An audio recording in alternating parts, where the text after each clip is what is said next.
Welcome to Maheshan IAS. Your rank is our responsibility.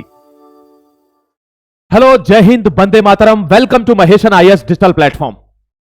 सब लोग 2.5 front की बात करते हैं, 2 फ्रंट की बात करते हैं। बहुत ध्यान से आर्टिकल को देखना। ये 2 फ्रंट या 2.5 फ्रंट नहीं है, ये कई फ्रंट हैं। ये 4 से 5 फ्रंट हैं। और अब समझ में आता है कि क्यों ऐसी तैयारी चल रही है। अभी सब लोग कमेंट में कहते हैं कि सर कब होगा ऑपरेशन सिंदूर 2, होगा भी कि नहीं होगा। आधे लोग तो मना ही कर देते हैं कि नहीं होगा। ध्यान रखना, हम बोलते नहीं हैं लेकिन हम भूलते भी नहीं हैं, और पुराना ऐसा रिकॉर्ड रहा है। मैं आपको आर्टिकल बताने जा रहा हूं। शायद आपको पता ना हो कि भारत सिर्फ 2 फ्रंट पर नहीं लड़ रहा है, कई फ्रंटों पर लड़ रहा है। और इस समय एक और बड़ी दिक्कत है। और रशिया से पुतिन का जो ये विजिट है, ये यूं ही नहीं है, क्योंकि आपको पता है तेजस के सिर्फ 5 इंजन डिलीवर हुए हैं। इंजन ही नहीं दे रहा अमेरिका। हमारे पास अभी आपने देखा होगा दोस्तों, कार्गो हेलीकॉप्टर्स के लिए ऑर्डर के लिए मना कर दिया है। बहुत बड़ी साजिश हो रही है। अर्दोगन के बारे में आपको बताऊंगा कि कैसे उसने 57 मुल्क इकट्ठे कर लिए हैं और कैसे इस्लामिक मुल्कों को इकट्ठा करके भारत के खिलाफ खड़ा करना चाहता है। बहुत ध्यान से आर्टिकल को देखिएगा। Pakistan Turkey big planning against India. Turkey का तो कोई रोल नहीं है, वो तो बहुत दूर है। अभी जयशंकर साहब ने जब यूनाइटेड नेशन जनरल असेंबली में अर्दोगन, जो दोस्तों एक तरह से डिक्टेटरी है, क्योंकि अर्दोगन को पाकिस्तान की सरकार से, उसके प्रधानमंत्री, इनसे कोई लेना देना नहीं है। उसको किससे लेना देना है? जो डिक्टेटर मेंटालिटी का बंदा हो। And he found Asim Munir. अब आसिम मुनीर के बारे में आपको पता है कि वो इस समय सर्वे सर्वा हो चुका है, पाकिस्तान का ऑफिशियली अनाउंस हो गया। अब आसिफ अली जरदारी यानी जो राष्ट्रपति है, और शहबाज शरीफ, वो अपना बोरिया बिस्तर पैक कर ले, क्योंकि मैं आपको उसकी पावर दिखाने वाला हूं कि मुनीर की पावर क्या है। चीन सपोर्ट में आ गया है, बांग्लादेश के भी, और पाकिस्तान ने अरुणाचल को चीन का हिस्सा बताया। देखिए, जैसे राजनाथ सिंह का स्टेटमेंट आया था सिंध पे, पाकिस्तान कहता है कि चीन का हिस्सा है अरुणाचल प्रदेश।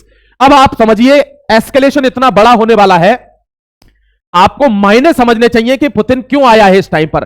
क्यों उसने कहा है कि भारत में रशिया के फोर्सेस रहेंगे, यह पैक्ट हुआ है। 10 वॉर एयरक्राफ्ट रहेंगे रशिया के भारत में। यह क्यों हुआ है, बहुत ध्यान से समझना। यह आर्टिकल समझने वाला है विशेष रूप से। देखिए, Arunachal Pradesh is China, Pakistan support Beijing claim on Indian state. Direct क्या बोला है? वही जो चाइना ने बोला है कि ये जो अरुणाचल प्रदेश है, ये तो चाइना की टेरिटरी है, सपोर्ट कर रहा है इसको। समझ गए?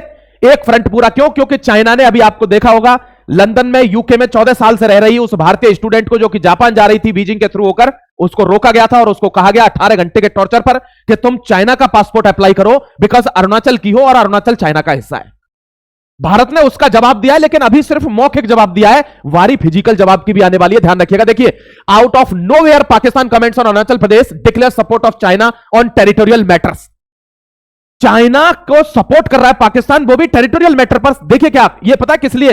वो जो अभी उसका चौधरी था, उसके पार्लियामेंट में बोल रहा था ना पाकिस्तान वाले में, कि राजस्थान, हरियाणा, गुजरात ये पाकिस्तान का हिस्सा है, हम कह रहे हैं और हम इसको ले भी सकते हैं। ये मजाक देखा होगा आपने। तो अब बात यहां क्यों चल रही है ऐसी? क्योंकि हमारे all tri commands, they have proclaimed that we will snatch the land right now. अब हम जमीन लेंगे, क्योंकि पाकिस्तान तब तक मानेगा ही नहीं कि मैं हारा हूं, जब तक कि जमीन नहीं कब्जा लेते। अब बात जमीन की होगी, ठीक है? और एक फ्रंट पर युद्ध नहीं होगा, यह आपको भी समझ के चलना होगा। China claims statement directly backs Beijing assertion that the Indian state of the Arunachal Pradesh Chinese territory. ये देख लीजिए, ये है तिब्बत, जो हत्याया हुआ है चाइना ने, ये भी हत्याया हुआ है। दलाई लामा को हमने शरण दे रखी है, आप जानते हैं, जैसे हमने शेख हसीना को दे रखी है। और ये जो अरुणाचल का हिस्सा है, जिसको ये क्या बोलता है दोस्तों, इसको झंगनान ये बोलता है। कौन? चाइना। इसको कहता है ये झंगनान का रीजन है, साउथ तिब्बत का रीजन है, ये रीजन भारत का नहीं है। China 90,000 square kilometre Indian territory को, अरुणाचल प्रदेश को चाइना में बताता है। क्या इस पर लड़ाई नहीं होगी क्या? अक्साई चिन्ह उसी टाइम पर छिना था, आपने देखा होगा। एक स्टेटमेंट शायद आपको याद हो, बता देता हूं। अभी अभी पार्लियामेंट का स्टेटमेंट है कि जवाहरलाल नेहरू साहब ने सरकारी पैसे से बाबरी मस्जिद बनाने की बात करी थी, जो सरदार वल्लभ भाई पटेल ने रोका था। वरना क्या होता उस समय पर? क्या सरकारी पैसे से बनी हुई कोई भी इमारत तोड़ी जाती? कभी नहीं। तो यह प्रोपेगेंडा आपको सोचना होगा कि यह बड़े स्तर से शुरू होता है, जमीन से। यहां देखिए, चाइना, ये वो लड़की है जिसको डिटेन किया गया था और 18 घंटे इसको संघाई एयरपोर्ट पर रखा गया दोस्तों। और इस लड़की को रखने के बाद बोला गया कि आप अरुणाचल की हो, आप चाइना का पासपोर्ट अप्लाई करिए। ये देखिए यहां पर, apply for Chinese passport, Arunachal is China's territory. 2 front challenge, 2 front challenge बोलते हैं ऑफिशियली। क्यों? क्योंकि भारत के लोग घबराए नहीं।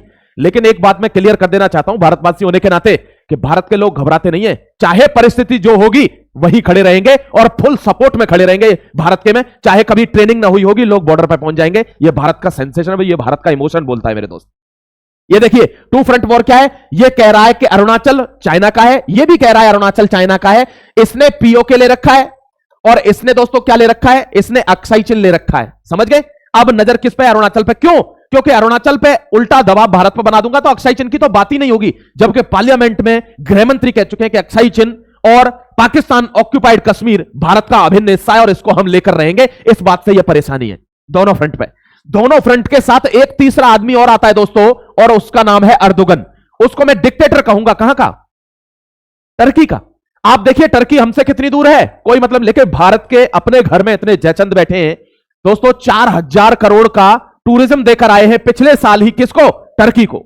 आपने देखा होगा आमिर खान जाता है टर्की और वहां के टूरिज्म को प्रमोट करता है। वही टर्की जो पहलगाम हमले में पाकिस्तान की मदद करता है, हथियार देता है। वही टर्की जो आज कश्मीर के मुद्दे को यूनाइटेड नेशन जनरल असेंबली में यूएन में खड़ा करता है और कहता है कि हमारे भाई बहन वहां रहते हैं, भारत को यह मसला सॉल्व करना चाहिए। यह ठीक बात नहीं है। कौन होता है टर्की हमसे बोलने वाला यह बात? लेकिन हमारे लोग वहां घूमने, हमारे लोग आर्मेनिया घूमने नहीं जाते हैं, टर्की के बगल में है, जो भारत का सपोर्ट करता है खुल के। हमारे ब्रह्मोस, हमारी 230 पिस्टल, हमारे जितने भी चिनूक, ये सारे हमारे कहां हैं? ये हमारे आर्मेनिया के पास है। हमने दोस्तों साइप्रस से डील की हुई है। साइप्रस में घूमने नहीं जाते, टर्की में घूमने जाते हैं। आप प्रोपेगेंडा समझिए, ये आपके समझने की चीज है। अब अर्दोगन को यह व्यक्ति क्यों पसंद आ रहा है? क्योंकि यह अब डिक्टेटर बन चुका है। क्या यह पहली बार हो रहा है ऐसा डिक्टेटरशिप? नहीं, इससे पहले अयूब खान, याद करिए 1965, जिसमें पाकिस्तान को धूल चटाई थी। और दोस्तों अयूब खान भी ऐसे ही फील्ड मार्शल बना था, और उसके बाद यह दूसरा है जो फील्ड मार्शल बना है, लेकिन इस पर एक पदवी और आ गई है, तीसरी, और उसका नाम है CDF, chief of defence forces, और यह साथ में चीफ ऑफ ऑल स्टाफ भी है, यानी यह सीओएएस भी है दोस्तों। ध्यान रखा, तो यह आर्मी चीफ भी है, यह इस समय सीडीएफ भी है, यह इस समय फील्ड मार्शल भी है, यानी यह इस समय डिक्टेटर है। इसके सामने बौनी साबित हो जाएगी शहबाज शरीफ की सरकार, जरदारी के सारे फैसले, नथिंग। और इमरान की जो बहन है जो घूमने गई, देखिए यहां देखिए आसिम मुनीर के खिलाफ क्या हो रहा है। अमेरिका की संसद में 44 अमेरिकी सांसद कह रहे हैं कि आमिर को यहां से बैन करना चाहिए, इसकी संपत्ति को भी बैन करना चाहिए, क्योंकि वे जानते हैं ये कितना बड़ा एट्रोसिटी। यहां देखिए मोस्ट पावरफुल देन पाकिस्तान, मतलब पाकिस्तान से भी ज्यादा ताकतवर हो गया। अब क्यों हो गया है? सीडीएफ और चीफ ऑफ आर्मी स्टाफ और फील्ड मार्शल तीनों हैं।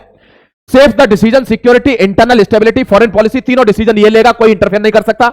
With life time rank and immunity, जब तक जिंदा है ये रहेगा। हालांकि वो बात अलग है कि इसको कोई ना कोई, Jai Hind Vande Mataram, the prime minister can not override him on defence matters, प्रधानमंत्री इसको फैसले को बदल नहीं सकता। देखिए औकात इसकी। यहां देखिए Pakistan power balance now tilts heavily towards the military chief, not the elected government, यानी पाकिस्तान के जितने भी पावर फैसले, जितने भी पावर बैलेंस है, अब वो आर्मी चीफ करेगा, ये मुनीर करेगा, ना कि वहां की इलेक्टेड सरकार करेगी। ये डिक्टेटरशिप है, और इस डिक्टेटरशिप को कौन सपोर्ट कर रहा है? अमेरिका, जो दुहाई देता है डेमोक्रेसी की, ह्यूमन राइट्स की। अब आप समझ रहे होंगे जियो पॉलिटिक्स में no one is friend, no one is foe, ना कोई दोस्त है ना दुश्मन है, the only self interest matters. इसीलिए जयशंकर साहब कहते हैं कि अगर टर्की ज्यादा 3-5 करेगा कश्मीर पर, तो साइप्रस और आर्मेनिया में हम बैठ जाएंगे जाकर, और फिर रोने के अलावा कोई इलाज नहीं रहेगा तेरे पास। समझ गए? तो ये आपको ध्यान रखना। ये इसकी बहन को मिलने दिया है जेल में Imran Khan, the ex prime minister of Pakistan. उसने कहा है मुनीर भारत से युद्ध चाहता है, ही इज अ वॉर क्राइमर। अब दोस्तों ये यहां पर अगर भारत से युद्ध करेगा तो ये जानता है, लेकिन इसने कहा मैं सरेंडर नहीं करूंगा, मेरे को जेल में मरवाने की साजिश की जा रही है। इसकी बहन ने भी कहा है कि आसिम मुनीर का एक ही लक्ष्य। अब आप कहेंगे सर ऐसे कैसे मान लें, कोई सबूत है कि आसिम? हाँ मैं दिखा देता हूं, देखिए, क्योंकि ये अंदर से बोल रहा है कि भारत से युद्ध होगा ही होगा। उसके एवज में ये देखिए, ये सऊदी के साथ वो पैक्ट है मेरे दोस्त, जिसमें सऊदी ने यह कहा था कि पूरे इस्लामिक वर्ल्ड में एक ही एटम बम है, और वो किस पे? पाकिस्तान पे। तो पाकिस्तान की सपोर्ट हम करेंगे, हम उसकी रक्षा करेंगे, क्योंकि ओआईसी 57 देशों का समूह है, ऑर्गेनाइजेशन ऑफ इस्लामिक कॉर्पोरेशन, और 57 इस्लामिक मुल्कों में कोई भी वर्ल्ड पावर नहीं है। ये कौन कहता है? ये कहता है Erdogan, the president of Turkey. इसलिए वो कहता है कि हम इतने होने के बावजूद भी हमारी कुत्ता बिल्ली जैसी औकात नहीं है, मक्खियों जैसी औकात है, चलिए इस्लामिक वर्ल्ड को मजबूत करते हैं और वर्ल्ड पावर बनते हैं। ये स्टेटमेंट है उसके, और ये सऊदी से मिलता है और कहता है कि मुझ पर आक्रमण मतलब सऊदी पर आक्रमण होगा। ये पैक्ट हुआ है भाई अभी तुरंत। तभी मैंने आपको शॉर्ट वीडियो में बोला था ना कि मुझे कमेंट में बताना कि पाकिस्तान पर जब भारत हमला करेगा, इसको ठोकेगा, तो सऊदी आएगा क्या? अपनी राय जरूर दिया करिए, आपका मैटर करता है ओपिनियन। अब देखिए आसिम मुनीर डिक्टेटर बनते ही, खबर देख लीजिए, सबूत है ये क्या है? ये न्यू जलपाईगुड़ी, ये कहां का हिस्सा है दोस्तों? बॉर्डर है भारत बांग्लादेश का। यहां से आतंकवादी इन्फिल्ट्रेट करना चाह रहे थे, बीएसएफ ने ठोक दिए। ये देखिए, ये क्या है, लाल मुनीर हट, ये वही एयरबेस है जो बांग्लादेश क्या करना चाह रहा था, इसको पूरे लाइट लूट लगा दिए कि भारत कहीं स्ट्राइक ना कर दे। लाल मुनीर हट पर भी बीएसएफ ने एक आदमी को मार गिराया है। ये कौन सा इलाका है, ये सिलहट है। ध्यान रखिएगा, न्यू जलपाईगुड़ी, लाल मुनीरहट और सिलहट, तीनों जगह से एक साथ इंट्रूजन करने की कोशिश की गई है, इन्फिल्ट्रेशन करने की कोशिश की गई है। अब यहां वो बात सच होती है कि 72 लॉन्च पैड और 120 आतंकवादी बहुत बुरी तरीके से उतावले हैं भारत में घुसने के लिए, क्योंकि भारत में इंसर्जेंसी करनी है और भारत में जब इंसर्जेंसी होगी तो भारत अटैक करेगा, ये जानते हैं, इसीलिए ये घुसना जरूरी है। ये अब पाकिस्तान से अटैक नहीं कर रहे, अब बांग्लादेश से कर रहे हैं, प्रॉक्सी वॉर, समझ गए? क्योंकि बांग्लादेश के थ्रू अगर बांग्लादेश पे हमला करेंगे तो पाकिस्तान को तो लड़ना ही लड़ना है, लेकिन इंक्लूड किसको कराना है, बांग्लादेश को, चाइना को, टर्की को, अजरबैजान को, ये सबको युद्ध में शामिल करवाना है, समझ गए? तो ये टू फ्रंट वॉर नहीं था, यही मैं आपको समझाने की कोशिश कर रहा हूं। After Pakistan, Turkey is also making statement. देखिए, ये इन दोनों को इतना ज्यादा क्यों सपोर्ट कर रहा है, क्योंकि ये जानता है कि पाकिस्तान एटम बम रखता है, पूरे इस्लामिक देशों में एक अकेला है, और बांग्लादेश वो दलाल है दोस्तों जिसको कैसे भी यूज किया जा सकता है। क्यों? क्योंकि उस समय अब CIA इंप्लांटेड यूनिस बैठा हुआ है। जब तक शेख हसीना वहां पर थी, वहां बहुत वेल मेंटेन एडमिनिस्ट्रेशन चल रहा था, सभी लोगों का सब कुछ ठीक चल रहा था।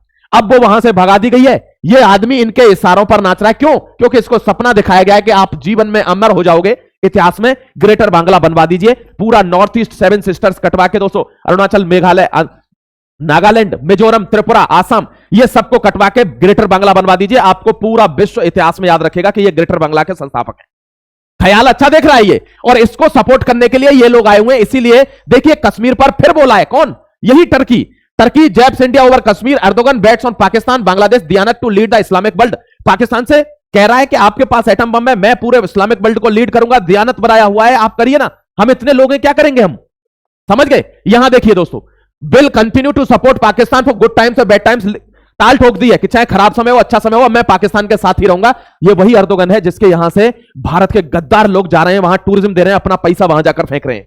साइप्रस और आर्मेनिया नहीं गए कभी। ये देखिए, Turkey helped Pakistan attack, Pahalgam में होने के बाद दोस्तों 4000 करोड़ इंडियन टूरिज्म वहां जा रहा है, और इसने हेल्प करी है ड्रोन के साथ सोल्जर्स को मरवाने के लिए, इंडिया के सोल्जर्स को मरवाने के लिए। ये देखिए, इसके साथ तो ये खड़ाई है कि तुमको तो मोहरा बनाकर हमको यूज ही करना है, बाकी बचता क्या है फिर। यहां भारत ने एक बॉयकॉट का बोर्ड चलाया था, उस बॉयकॉट के बोर्ड के बाद तुरंत क्या हुआ, ये भीख मांगने लगा कि नहीं, टूरिज्म बंद मत करो। दोस्तों, इनकी ये प्रोपेगेंडा आपको समझना होगा कि भीख मांग के पैसा भी हमसे ही ले रहे हैं और हमारे ही सोल्जर्स को मार रहे हैं, ये समझने की जरूरत है। यहां देखिए, India sent aid to Turkey, और भारत यार सीरियस होना पड़ेगा यार, ऐसे काम नहीं चलेगा भाई। आप बताना कमेंट सेक्शन में, इंडिया को सीरियस होना पड़ेगा। ये वही श्रीलंका है जो मछुआरों को पकड़कर मौत के घाट उतार देता है, पूरे पूरे जीवन मछुआरों के श्रीलंका की जेलों में निकल गए। ये वही टर्की है जो खुलेआम पाकिस्तान का सपोर्ट करता है, बांग्लादेश का सपोर्ट करता है, भारत के खिलाफ ड्रोन और मिसाइल देता है, हमारे सोल्जर्स मारे जाते हैं, और भारत क्या करता है, वहां कोई छोटा मोटा वो आ गया भूकंप और तुरंत यहां से एड देने के, देखिए ऑपरेशन दोस्त, ऑपरेशन सागर बंधु, न जाने क्या क्या। दोस्तों, अपना पैसा खराब करना बंद करना होगा, उस पैसे को डिफेंस पर लगाना होगा, क्योंकि ये घर में बैठे हुए सांप हैं, आप इनकी कितनी भी हेल्प कर लो, ये वही करेंगे जो ये करते आए हैं। ये आपको समझने की जरूरत है। ये देखिए, यहां पर Turkey wants to become Islamic world leader, मैंने बोला ना, नया इस्लामिक वर्ल्ड लीडर बनना चाहता है। क्यों? क्योंकि 2002 से यहां ये बदला नहीं है, टर्की में यही है, तो ये डिक्टेटर है, इसीलिए इसको आसिम मुनीर पसंद आ रहा है कि जब हम दो एक जैसे मिल जाएंगे तो हमारे पास 57 Muslim countries in the world, but sadly even know super power. 57 देश हैं हम, कॉकरोचों की तरह भरे हुए हैं, लेकिन हम सुपर पावर नहीं बन पा रहे। ये इसका स्टेटमेंट देख लीजिए, डिफेंडिंग पाकिस्तान और ready to act with Pakistan in any situation. दे दीजिए OIC, ये करना चाहता है, ये रहा एर्दोगन, ये करना चाहता है कि ये सारे लोग मिलकर इन लोगों को मोहरा बनाऊंगा, और ये सारे लोगों को इकट्ठा करके न्यू इस्लामिक वर्ल्ड ऑर्डर, उम्मा सुना है आपने कि उम्मा को रिवाइव करना है। ये उम्मा कब आएगा रिवाइव होकर, उसके लिए ये बनाया जा रहा है। अब भारत तो भीतर से भी लड़ रहा है, बाहर से भी लड़ रहा है, बाबरी की नींव रखेंगे, देखते हैं कौन रोकेगा। कौन कह रहा है? हुमायूं अकबर चैलेंज कर दिया है, ये विधायक है तृणमूल कांग्रेस का। इधर ममता बनर्जी का स्टेटमेंट है कि nobody will move to Bangladesh, मैं देख लूंगी, I will shake the whole nation, पूरे देश को हिला दूंगी।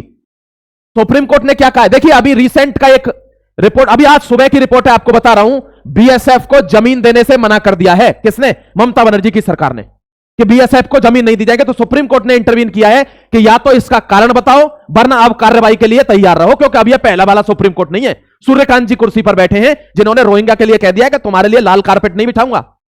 ये दोस्तों जब सब बदलेंगे ना तभी कुछ बदलेगा और तभी सामने वाला डरेगा भी, ध्यान रखना। ये देखिए, ये वो स्टेटमेंट जो मैं कह रहा था कि सरकारी संपत्ति से बाबरी मस्जिद बनाने की बात हुई थी, इसको रोका था सरदार वल्लभ भाई पटेल ने, और आज एक आदमी फिर आ रहा है और कहता है दोस्तों 25 बीघा जमीन पर इस्लामिक हॉस्पिटल, मुसाफिर खाना, hotel cum restaurant, helipad, park और मेडिकल कॉलेज बनेगा। और 6 दिसंबर, आज कितनी तारीख है, 6 दिसंबर को बाबरी मस्जिद का शिलान्यास किया जाएगा। यह है हुमायूं अकबर।